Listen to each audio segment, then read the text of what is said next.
ओम शांति। ओम शांति। 8 मई 2024। आज के बाबा के महावाक्य। आज बाबा ने कहा, मीठे बच्चे, विश्व की सभी आत्माएं अनजान और दुखी हैं। आप उन पर उपकार करो। बाप का परिचय देकर खुशी में लाओ। उनकी आंखें खोलो। प्रश्न, किसी भी सेंटर की वृद्धि का आधार क्या है? उत्तर, निस्वार्थ सच्चे दिल की सेवा। तुम्हें सर्विस का सदा शौक रहे तो हुंडी भरती रहेगी। जहाँ पर सर्विस हो सकती है वहाँ पर बंद करना चाहिए। मांगना किसी से भी नहीं है। मांगने से मरना भला। आपे ही सब कुछ आएगा। तुम बाहर वालों की तरह चंदा इकट्ठा नहीं कर सकते। मांगने से सेंटर जोर नहीं भरेगा, इसलिए बिगर मांगे सेंटर को जमाओ। ओम शांति। रूहानी बच्चे यहाँ बैठे हैं। बुद्धि में यह ज्ञान है कैसे शुरू में हम ऊपर से आते हैं। जैसे विष्णु अवतरण का एक खेल दिखलाते हैं। विमान पर बैठकर फिर नीचे आते हैं। अभी तुम बच्चे समझते हो। अवतार आदि जो कुछ दिखलाते हैं वह सब रोंग है। अभी तुम समझते हो। हम आत्माएं असूल में कहाँ के रहने वाले हैं। कैसे ऊपर से फिर यहाँ आते हैं। कैसे 84 जन्मों का पाठ बजाते पतित बनते हैं। अभी फिर बाप पवित्र बनाते हैं। यह तो ज़रूर तुम स्टूडेंट्स की बुद्धि में होना चाहिए। 84 का चक्र हम कैसे लगाते हैं, यह स्मृति में रहना चाहिए।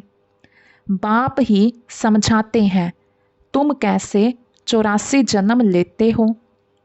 कल्प की आयु को लंबा चौड़ा टाइम देने कारण इतनी सहज बात भी मनुष्य समझते नहीं। इसलिए ब्लाइंड फेथ कहा जाता है। जो भी और धर्म है वह कैसे स्थापन होते हैं यह भी तुम्हारी बुद्धि में है।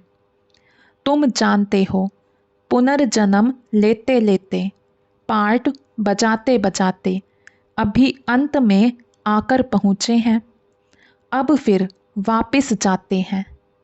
यह नॉलेज तुम बच्चों को ही है। दुनिया में और कोई भी यह नॉलेज नहीं जानते हैं। कहते भी हैं 5000 वर्ष पहले पैराडाइज था, परंतु वह क्या था यह नहीं जानते हैं। ज़रूर आदि सनातन देवी देवताओं का राज्य था, परंतु यह बिल्कुल नहीं जानते। तुम समझते हो।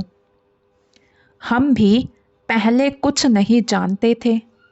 और धर्म वाले ऐसे थोड़े ही हैं कि अपने धर्म स्थापक को नहीं जानते।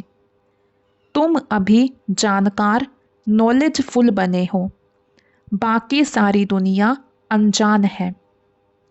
हम कितने समझदार बने थे, फिर अब बेसमझ अनजान हो गए हैं। मनुष्य होकर अथवा एक्टर्स होकर हम नहीं जानते थे। नॉलेज का प्रभाव देखो कैसा है, यह तुम ही जानते हो। तो बच्चों को अंदर में कितना गदगद होना चाहिए। जब धारणा हो तब ही अंदर में वह खुशी आए।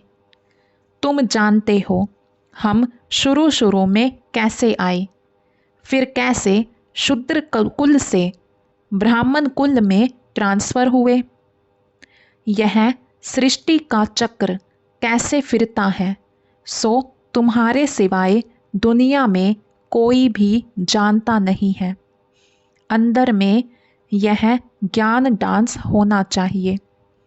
बाबा हमको कितनी वंडरफुल नॉलेज देते हैं, जिस नॉलेज से हम अपना वर्षा पाते हैं। लिखा हुआ भी है, इस राजयोग से मैं तुमको राजाओं का राजा बनाता हूँ, परंतु कुछ समझ में नहीं आता था। अभी बुद्धि में सारा राज आ गया है। हम शूद्र से अब 100 ब्राह्मण बनते हैं। यह मंत्र भी बुद्धि में है। हम 100 ब्राह्मण, फिर देवता बनेंगे, फिर हम उतरते उतरते नीचे आते हैं। कितना पुनर्जन्म लेने चक्कर लगाते हैं। यह नॉलेज बुद्धि में रहने कारण खुशी भी रहनी चाहिए। औरों को भी यह नॉलेज कैसे मिले? कितने ख्यालात चलते रहते हैं। कैसे सबको बाप का परिचय दें? तुम ब्राह्मण कितना उपकार करते हो, बाप भी उपकार करते हैं ना। जो बिल्कुल ही अनजान है, उन्हों को सदा सुखी बनाएं। आंखें खोलें, खुशी होती है ना। जिनको सर्विस का शौक रहता है, उन्हों को अंदर में आना चाहिए। बहुत खुशी होनी चाहिए। हम आत्माएं कहाँ की रहने वाली हैं? फिर कैसे आती हैं पार्ट बजाने? कितने ऊंच बनते हैं, फिर कैसे नीचे आते हैं? फिर रावण राज्य कब शुरू होता है? यह अभी बुद्धि में आया है। भक्ति और ज्ञान में रात दिन का फर्क है। शुरू से भक्ति किसने की है? तुम कहेंगे पहले पहले हम आए तो बहुत सुख देखा, फिर हम भक्ति करने लगे। पूज्य और पुजारी में कितना रात दिन का फर्क है। तुम्हारे पास अभी कितना ज्ञान है, खुशी होनी चाहिए ना।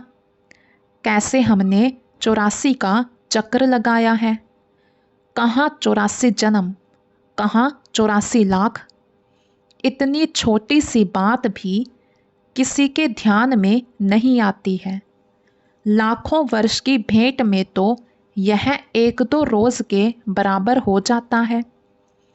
अच्छे अच्छे बच्चों की बुद्धि में यह चक्र फिरता रहता है। तभी कहा जाता है सवदर्शन चक्रधारी। सतयुग में यह नॉलेज होती नहीं। स्वर्ग का कितना गायन है, वहाँ सिर्फ भारत ही था। जो था वह फिर बनना ही है। बाहर से तो देखने में कुछ नहीं आता, साक्षात्कार होता है।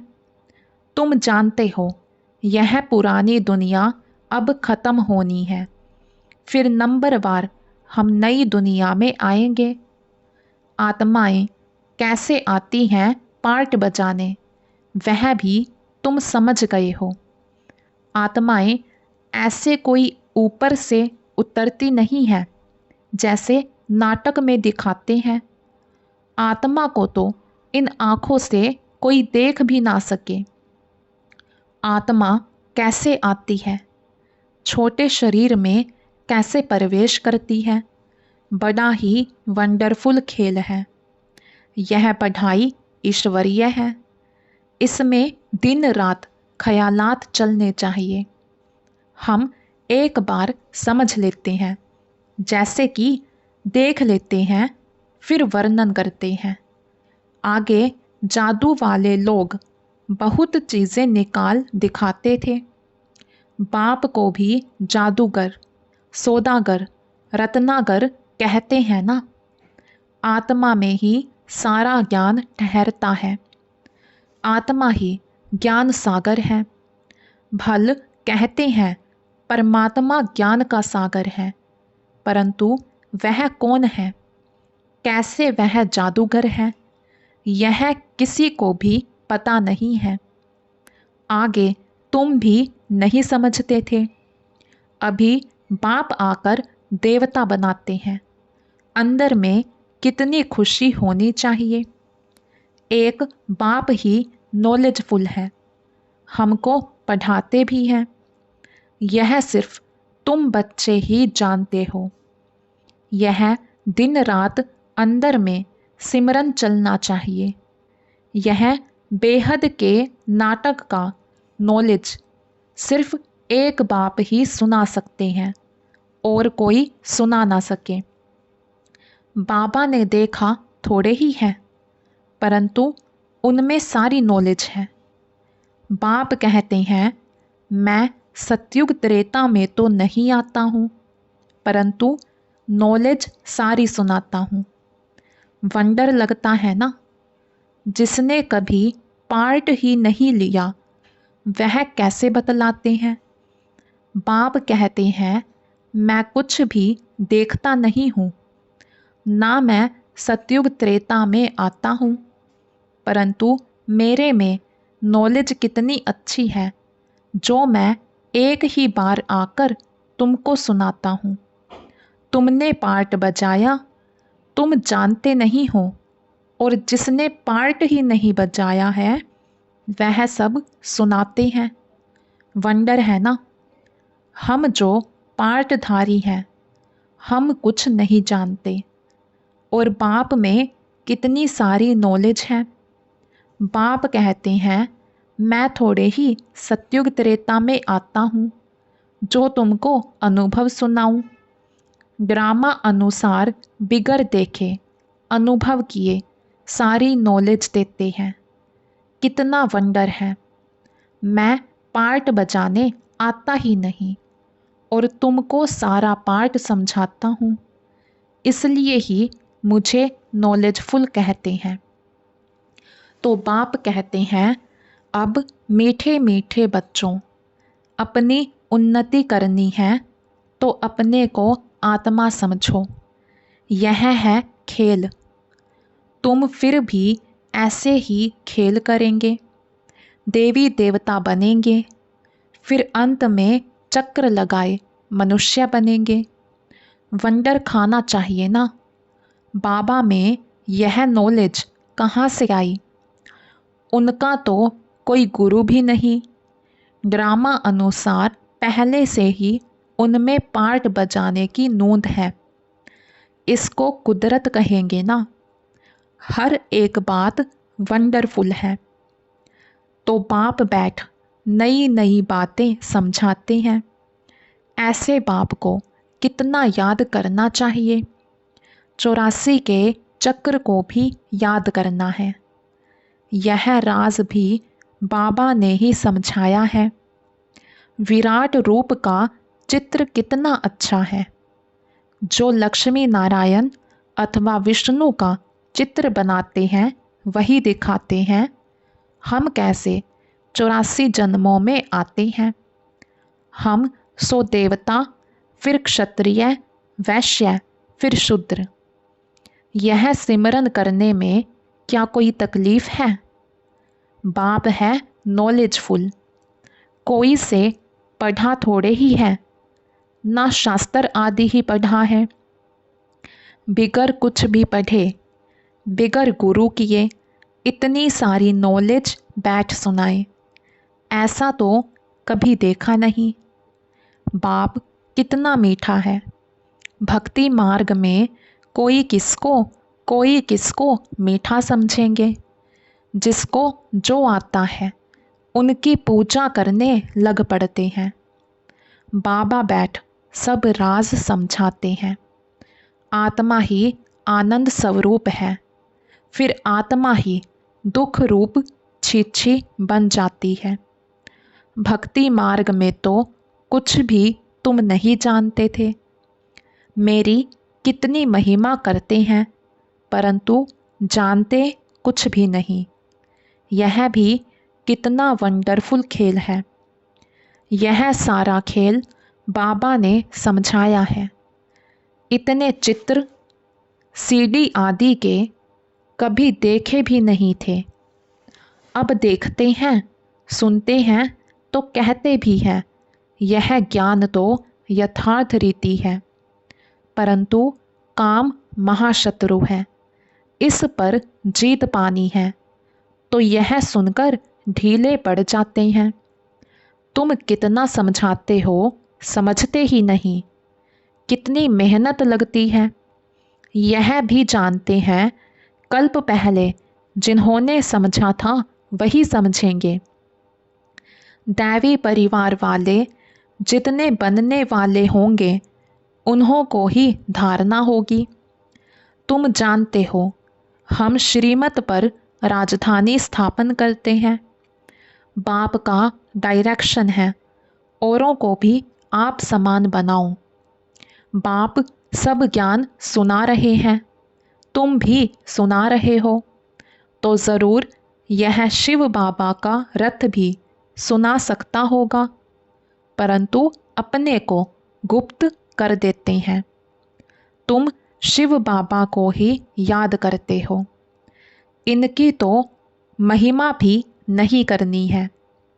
सर्व का सद्गति दाता, माया की जंजीरों से छुड़ाने वाला एक ही है। बाप कैसे बैठ तुमको समझाते हैं, यह तुम बच्चों के सिवाय और कोई को पता ही नहीं है। मनुष्य यह भी नहीं जानते कि रावण क्या चीज़ है, हर वर्ष जलाते ही आते हैं। एफिजी तो दुश्मन का बनाया जाता है ना। तुमको अभी पता पड़ा है कि रावण भारत का दुश्मन है, जिसने भारत को कितना दुखी कंगाल बना दिया है। सभी 5 विकारों रूपी रावण के पंजे में फंसे हुए हैं। बच्चों को अंदर में यह आना चाहिए, कैसे औरों को भी रावण से छुड़ाएं। सर्विस हो सकती है तो प्रबंध करना है, सच्चे दिल से निस्वार्थ भाव से सेवा करनी है। बाबा कहते हैं, ऐसे बच्चों की हुंडी मैं सकारता हूँ, माना मैं भरता हूँ। ड्रामा में नूंद है, सर्विस का अच्छा चांस है, तो इसमें पूछने का भी नहीं रहता। बाप ने कह दिया है, सर्विस करते रहो, मांगो कोई से भी नहीं। मांगने से मरना भला, आप पे ही तुम्हारे पास आ जाएगा। मांगने से सेंटर इतना जोर नहीं भरेगा। बिगर मांगे तुम सेंटर जमाओ, आप पे ही सब आता रहेगा, उसमें ताकत रहेगी। जैसे बाहर वाले चंदा इकट्ठा करते हैं, ऐसे तुमको नहीं करना है।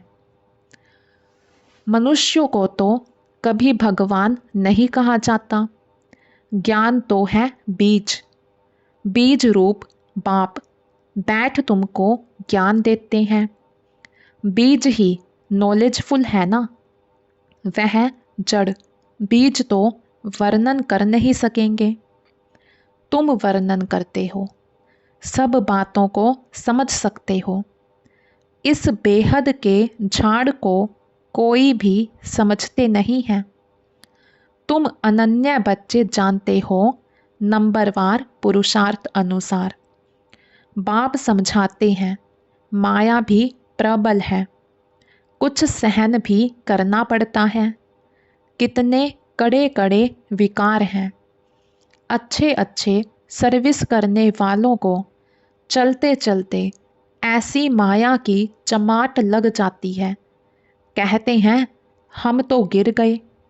सीढ़ी ऊपर चढ़ते चढ़ते नीचे गिर पड़ते हैं, तो की कमाई सारी चट हो पड़ती है। दंड तो ज़रूर मिलना चाहिए। बाप से प्रतिज्ञा करते हैं, ब्लड से भी लिख कर दिया, फिर भी गुम हो गए। बाबा पक्का करने लिए देखते भी हैं, इतनी युक्तियां करते हुए भी फिर दुनिया की तरफ चले जाते हैं। कितना सहज समझाते हैं, पार्टधारी को अपने पार्ट का ही सिमरन करना चाहिए। अपना पार्ट कोई भूल थोड़े ही सकता है। बाप तो रोज़ रोज़ भिन्न भिन्न प्रकार से समझाते रहते हैं। तुम भी बहुतों को समझाते हो, फिर भी कहते हैं हम बाबा के सम्मुख जाएं। बाप का तो वंडर है, रोज़ मुरली चलाते हैं, वह है निराकार। नाम रूप देश काल तो है नहीं, फिर मुरली कैसे सुनाएंगे। वंडर खाते हैं, फिर पक्के होकर आते हैं। दिल होता है ऐसा बाप वर्षा देने आए हैं, उनसे मिले। इस पहचान से आकर मिले तो बाप से ज्ञान रतन धारण कर सकें, श्रीमत को पालन कर सकें। अच्छा, मीठे मीठे सिकिलधे बच्चों प्रति माता पिता बाप दादा का याद प्यार और गुड मॉर्निंग। रूहानी बाप की रूहानी बच्चों को नमस्ते। हम रूहानी बच्चों की रूहानी बाप दादा को दिल व जान शिकवा प्रेम से नमस्ते जी, नमस्ते जी। धारणा के लिए मुख्य सार। फर्स्ट पॉइंट, ज्ञान को जीवन में धारण कर खुशी में गदगद होना है। वंडरफुल ज्ञान और ज्ञानदाता का सिमरन कर ज्ञान डांस करना है। सेकंड पॉइंट, अपने पार्ट का ही सिमरन करना है, दूसरों के पार्ट को नहीं देखना है। माया बड़ी प्रबल है, इसलिए खबरदार रहना है। अपनी उन्नति में लगे रहो, सर्विस का शौक रखो। आज का वरदान, अच्छाई पर प्रभावित होने के बजाय उसे स्वयं में धारण करने वाले परमात्म स्नेही भव। अच्छाई पर प्रभावित होने के बजाय उसे स्वयं में धारण करने वाले परमात्म स्नेही भव। अगर परमात्म स्नेही बनना है तो बॉडी कॉन्शियस की रुकावटों को चेक करो। कई बच्चे कहते हैं यह बहुत अच्छा या अच्छी है, इसलिए थोड़ा रहम आता है। कोई का किसी के शरीर से लगाव होता तो कोई का किसी के गुणों व विशेषताओं से, लेकिन वह विशेषता व गुण देने वाला कौन? कोई अच्छा है तो अच्छाई को धारण भले करो, लेकिन अच्छाई में प्रभावित नहीं हो जाओ। न्यारे और बाप के प्यारे बनो। ऐसे प्यारे अर्थात परमात्म स्नेही बच्चे सदा सेफ रहते हैं। आज का स्लोगन, साइलेंस की शक्ति इमर्ज करो तो सेवा की गति फास्ट हो जाएगी। साइलेंस की शक्ति इमर्ज करो तो सेवा की गति फास्ट हो जाएगी।